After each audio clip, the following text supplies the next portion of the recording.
All right, welcome back, guys. So I made a new rotor. This one is going to be a little different because the poles are not on the ends. The poles are on the faces, on the long faces. So I'll have to put the coils underneath like this to get it to run. And I've got this brace on the outside. I actually have two, one that is underneath this one. So there's one that overlaps. So there's no way these are going to fly out of there. Plus, they're pretty tight inside here anyway. But I wanted to make the brace. And that wobble is from these black braces. I need to figure out how to make that. But it looks like it's going to be pretty cool. I also made another one that's going to be a different type of rotor, but I want to get this one going. So stay tuned. And it's working pretty good. Got some decent output. I have the coils underneath using the dual JL94 circuit. 12.4 volts. I suppose I could lower it and it might even be better. But I think it's all right the way it is. Decent output. All right, stay tuned. All right, welcome back, guys. Just to show you what I've been up to. I've got this 6-disc rotor. I've got 2 run coils. I'm going to put this guy up here, and I'm going to use these newer coils as pickup coils. These have 25 gauge wire on them. But I'm waiting for some iron cores that I made using iron BBs, really small BBs, and resin. I'm also going to do the same thing with this setup. I'm going to use this as a run, this as a pickup. These guys will go in there like that.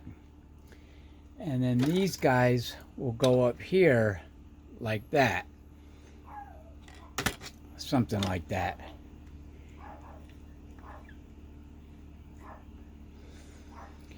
Yeah, something just happened here. I think this fell down. Oh well, I can fix that. Yeah. So I'm going to do that. Right. Yeah, this is pretty cool. I've been doing a lot of 3D printing. Here's my coil holders. Sits right in here like this. Has a shield right here that presses up against that. This is one of the shields right here. So it'll go like that. Let me back it up a little bit. Yeah, it'll go like that. And it will press up against that side right there. That's if I want to use the coil holders for this. I probably will, because it should, these coils are really good coils, so they should generate a tremendous magnetic field. I also, let me take you someplace else. All right, stay tuned. Let me put you on pause for a second. So I also 3D printed a support for that larger 6-disc rotor that'll go on top of this VCR bearing, which you can see this thing spins like crazy. And so I want to see how fast I can get that going. Here are the 2 coils. The 2 iron cores, waiting for the resin to cure. I went to school on the first one and didn't realize that these weren't watertight, or at least they weren't resin tight. So this one, I sealed the bottom with crazy glue. Or no, not this one. Oh, that's got so, yeah. This one here is okay. It didn't leak through. But this one did. But I was able to, just put some tape down. Anyway, there's one of my dogs. Yeah, so I'm excited about this guy here too. I want to start using this VCR bearing some more. So stay tuned. So I had to power it up just to see how it would go. So that's 11 volts, not even the full load on there. And I don't have the coils all the way in. Let me, oh yeah, if I slide them in a little bit more, she speeds up mighty nice and I get a really solid output. Yeah. All right, so I finished these two pickup coils. And here is the iron core, which is going to go in there. It's pretty heavy. And so it'll slide down in here like that. And I didn't make it deep. Oh, no, I did. It just has to go down more.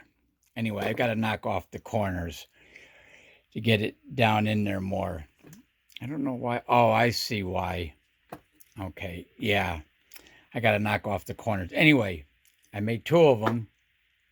So that should increase the voltage pull when I set it up here on this big guy here, when I put this monster rotor up here. So stay tuned for that.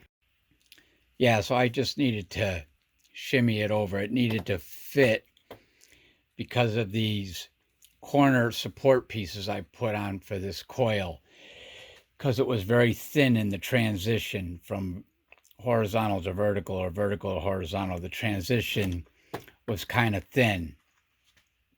And so I wanted to put these support pieces in here so that it wouldn't break.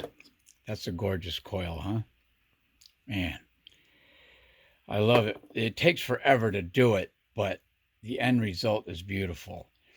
So I'll put this one in here, get them mounted up here, get this guy up here, and we should see what we should see, huh?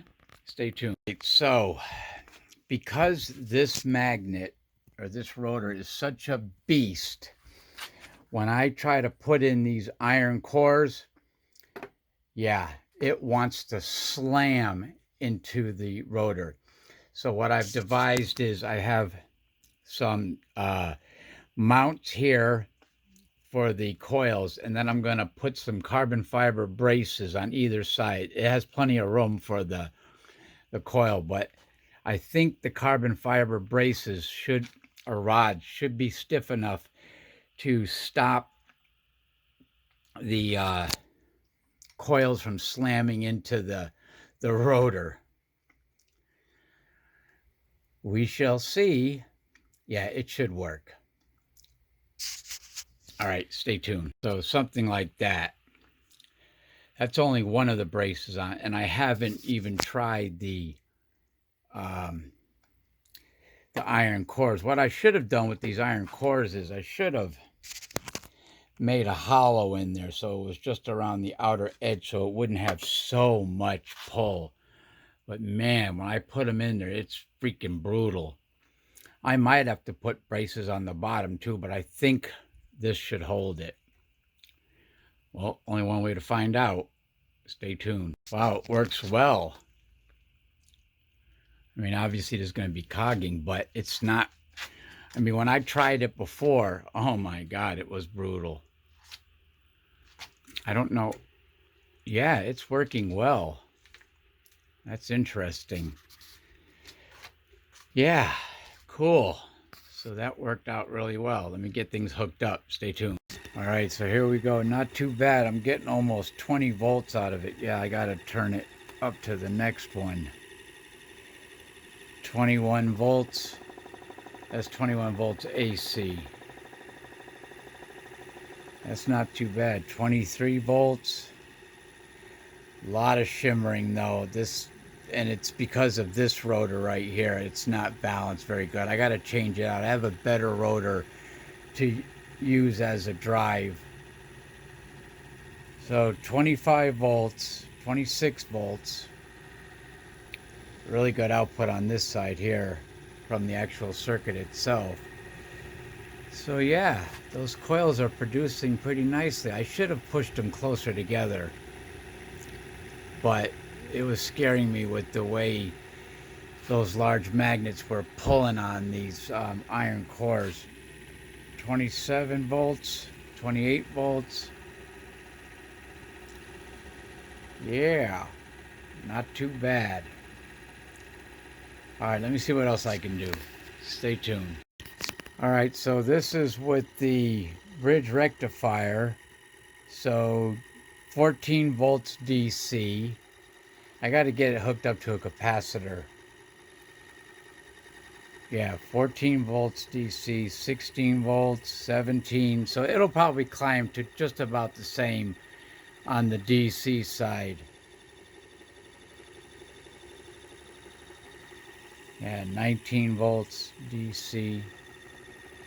Yeah, I got to really fix that puppy though, because she's a rocking and a rolling. Oop. There we go, 21. Yeah, I got to hook that to a cap. See what I can get that cap to boost up to. All right, stay tuned, guys. Yeah, getting up there. 36 volts. I really got to move that closer together. Looks like it's going to top off 37. Really good output on that side. It's still slowly climbing up. Let me turn it up a little bit.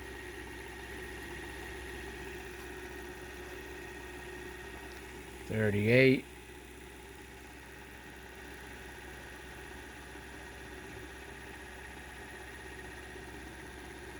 Yeah, I got to get a different rotor in there though. I'll probably use this guy as a drive motor. He's nice and balanced. So we're getting up to 40 volts. Yeah. All right, I think that's about all I'm going to do with that monstrosity. I mean, if I really cranked it up,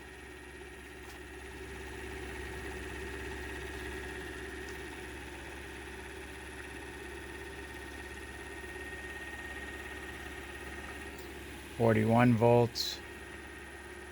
Yeah, that's good enough. Let me crank it back down to 12. Yeah. All right. All right, guys. Thanks for watching.